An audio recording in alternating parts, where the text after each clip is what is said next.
Olá, todos são bem-vindos ao canal Reconciliação. Se você ainda não se inscreveu, por favor, nós estamos fazendo esse apelo para que todos se inscrevam e dê o seu like e também o seu comentário, isso é muito importante. Muito obrigado por nos acompanhar e que Deus possa abençoar você na continuação desses estudos. Nós já falamos um pouco sobre o potencial, trazendo desde a parábola do semeador. Vamos lembrar que essas parábolas que Jesus contou, elas são parábolas do reino de Deus. A maneira como Jesus achou fácil o acesso às pessoas era trazer coisas simples da vida diária que eles conheciam para ensinar os mistérios do reino de Deus. E ele foi para os discípulos e explicou a parábola do semeador, dizendo que aos discípulos era dado conhecer o mistério do reino de Deus. Então é muito importante nós relacionarmos essas parábolas ao reino de Deus, porque o que nós pretendemos em breve mostrar para vocês é a prioridade que deve o reino de Deus ocupar em nossas vidas. Porque através dos tempos, esses 2000 anos, nós saímos da rota certa daquilo que Jesus Cristo veio fazer. Me entendam, nós vamos devagar para chegar a isso que eu pretendo em breve.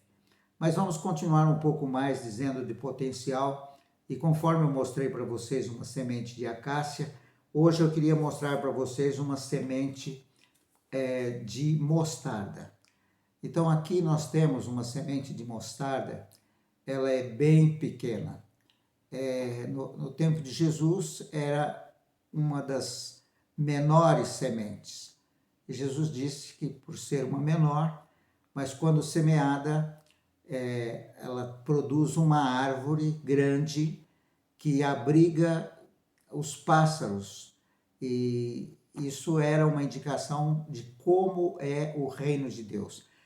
Nessa parábola, Jesus está mostrando que o reino de Deus começa assim, pequeno, no coração de uma pessoa, mas cresce até ao ponto de que muitas outras pessoas, as aves que Jesus está falando, seriam outras pessoas que vão se beneficiar do reino de Deus, que começa no coração de uma pessoa de uma maneira simples, como uma sementinha de mostarda, mas que vai crescer. Isso fala tanto do potencial da semente, como nós estamos enfatizando, mas o potencial do reino de Deus. O reino de Deus é um reino que não tem fim, é para toda a eternidade. O reino de Deus, a igreja, que são aqueles que fazem parte do reino de Deus, Jesus diz que nem as portas do inferno prevaleceriam contra ela. Quer dizer, a igreja tem o poder de Deus aqui na terra. Então, é muito importante nós sabermos isto e relacionar as parábolas com o poder de Deus. Potencial. Eu queria falar um pouquinho mais ainda, aprofundando a respeito de Deus, que Deus é a fonte de todo o poder. A Bíblia chama Deus de Deus onipotente. E essa palavra é uma palavra composta. Uni significa tudo, completo, sem falta. Então Deus é onipotente. Potente significa poder, todo poder. Ele é o Deus todo-poderoso que tem todo o poder. Ele pode todas as coisas. Deus é chamado na Bíblia de Altíssimo, o Todo-Poderoso, que é capaz de fazer qualquer coisa. Não existe nenhuma dificuldade para Deus. Tudo é possível. Ele é o Todo-Poderoso, Supremo. Ele é a fonte. Num próximo versículo eu vou falar um pouco mais sobre isso, dele ser a fonte. Mas é a capacidade ilimitada para fazer qualquer coisa. E Deus usou esse princípio de poder, daquilo que ele é, a sua natureza, para formar o homem. É difícil e não existe nenhuma comparação para explicar Deus, a Trindade, o Deus Pai, o Deus Filho, o Deus Espírito Santo, por ele ser o Deus Todo-Poderoso e infinitamente grande, além da nossa compreensão. Mas eu queria mostrar um pouquinho aqui, usando o Sol como uma ilustração. O Sol, ele é manifesto na luz que ele tem, e ele é manifesto no poder que ele tem. Então seria como se fosse Deus, a luz, Jesus, e o poder, o Espírito Santo. É uma ilustração simples e que nunca chega a ser uma coisa tão clara para explicar Deus. Deus não se explica, mas para o nosso entendimento. Então, quando Deus criou os céus e a terra, e tudo já existia, como nós vimos, ele criou o homem. E nós vimos isso como foi feito. Ele disse a si mesmo: façamos o homem conforme a nossa imagem e semelhança. Isso era, Deus estava tirando dele mesmo, da sua natureza, daquilo que ele é, para nós sermos iguais a eles, igual a ele, filhos dele. Os meus filhos, eles são bem parecidos comigo. E quando eles eram pequenos, temos 4 filhos, a foto dos 4 é a cara de um igual ao outro. E bem parecido comigo. Por quê? Eles trazem na sua vida o gênesis da sua origem. Assim, nós trazemos a imagem de Deus Todo-Poderoso.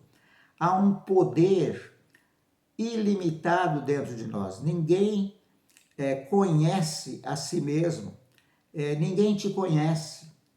E você é obra-prima da mão de Deus para ser aquilo que Deus planejou que você fosse. Então, quero entrar um pouquinho agora falando do propósito de Deus ter criado a raça humana com tanta capacidade e tanto poder. O propósito foi ali mesmo em Gênesis 1:26, quando Deus disse: vamos fazer o homem conforme a nossa imagem e semelhança, e domine ele sobre as obras que eu tenho acabado de fazer, sobre os peixes do mar, sobre as aves do céu, sobre os animais do campo, sobre toda a natureza, que o homem tenha domínio. E essa palavra domínio é muito interessante, e eu quero ler algumas coisas que é o potencial, o que é esse domínio. Domínio, a palavra significa reino, significa governo, significa poder real, poder soberano, ter controle, liderar e governar. Então, o homem, quando recebeu de Deus essa incumbência, domine sobre as obras das minhas mãos, era com essa ideia de Deus trazer o reino dos céus aqui na terra, estendendo a sua vontade, aquilo que era feito nos céus, ser feito na terra. E nós vimos que Deus precisou então criar o homem e dar a ele um corpo para que ele pudesse então exercer isso aqui. E o potencial do homem é aquilo que ele é e que ele pode fazer. O potencial seu, o meu potencial, não é o que nós já fizemos, mas é o que ainda nós podemos fazer. Por isso, o potencial significa o poder que ainda não foi descoberto, a força que está escondida, a habilidade que está dormente, a energia que está represada, está armazenada em nós, o sucesso que ainda não foi usado, tudo o que nós podemos ser ainda. É tão interessante que na semente, Deus pegou o fim, ele criou o fim e trouxe para o começo. Assim com muitas passagens na Bíblia, nós ficamos maravilhados de ver, por exemplo, que quando Jesus chama no final aqueles que estão ao seu lado direito, dizendo: vinde benditos do meu Pai e possuir por herança o reino que está preparado desde antes da fundação do mundo. Então, é algo que Deus já preparou antes da fundação do mundo e ele pôs lá no jardim, no homem, para o homem ter domínio do reino, e ele vai fazer um trabalho aqui na terra de trazer o reino de Deus e posteriormente ele vai herdar aquilo que já tinha sido preparado antes da fundação do mundo. E há outros versículos que falam isso. Jesus falou para os discípulos, ou melhor, Jesus quando orou com os discípulos, ele falou: Pai, eu quero que eles vejam aquela glória que eu tinha contigo antes que o mundo existisse. Então, toda a eternidade passada e toda a eternidade futura, para Deus é uma coisa, um momento. Deus é atemporal. Ele não tem passado e ele não tem futuro. Ele é, por isso ele é onipotente, ele é onisciente, ele é onipresente, está em todos os lugares, conhece todas as coisas e pode todas as coisas. E nós estamos envolvidos no seu reino. Nós somos a mais alta criação de Deus. Nós somos criados à imagem de Deus. No Salmo 82 fala que Deus dirigiu a sua palavra a aqueles que são deuses. Jesus usou essa palavra quando ele falou com os judeus, e ele disse: vocês nunca leram nas Escrituras, vós sois deuses. É uma miniatura do nosso Pai, nós somos a imagem do nosso Pai. Então, o potencial é o potencial para fazer exatamente as obras de Deus. Lembram que eu trouxe a experiência de Jesus com seus discípulos e Jesus insistindo com os discípulos para crer no nome dele e receber as palavras dele e fazer as obras que ele fez? E ele disse: e maiores do que estas vocês vão fazer. Vocês vão fazer as que eu fiz e vão fazer maiores do que eu fiz. Isto é o potencial que nós ainda não descobrimos, mas está em nós.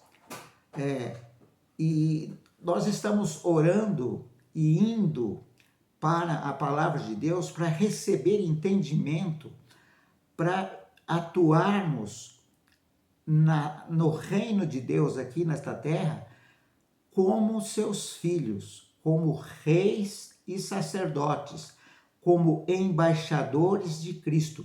Este é o propósito para o qual Deus nos criou. Então nós temos o potencial e eu já estou entrando também no propósito de Deus para as nossas vidas.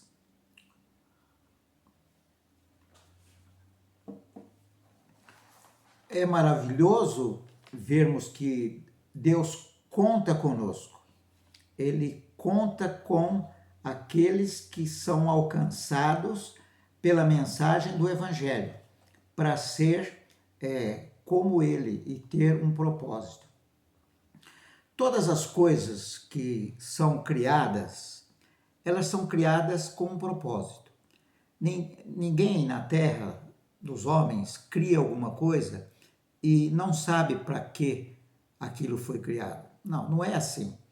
Todas as coisas foram criadas com um propósito. Eu tenho aqui ao meu redor algumas lâmpadas e elas foram criadas para iluminar. Isso esteve no pensamento de Edison, Thomas Edison, há muitos anos. Ele batalhou, trabalhou seriamente no projeto de trazer para o mundo uma coisa tão útil que nós usamos em todos os lugares nas nossas casas, as lâmpadas. Recentemente, um amigo meu compartilhou sobre o propósito da vida e comparou a nossa vida com uma lâmpada. Ele contou uma experiência que eu vou repassar aqui,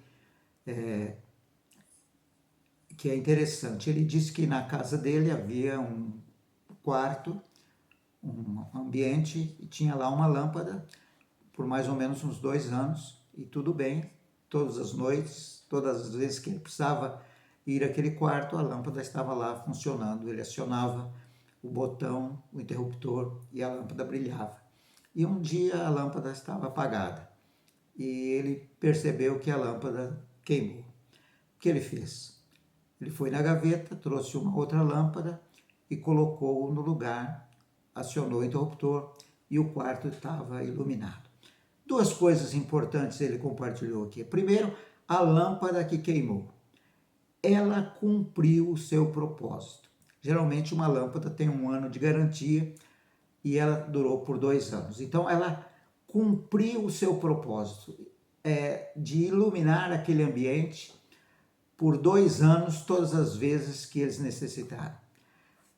Segunda lição, a lâmpada que estava na gaveta não estava cumprindo o seu propósito, porque ela não estava conectada na fonte de energia, porque ela não foi requerida para executar aquilo que ela foi criada.